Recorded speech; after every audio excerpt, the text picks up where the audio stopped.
بسم اللہ الرحمن الرحیم اللہ کے نام سے شروع جو نہایت مہربان ہمیشہ رحم فرمانے والا ہے۔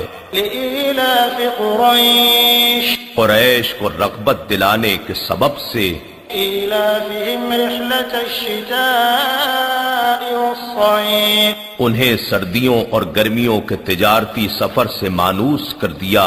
فلیعبدوا رب هذا البیت بس انہیں چاہیے کہ اس گھر خانہ کعبہ کے رب کی عبادت کریں تاکہ اس کی شکر گزاری ہو۔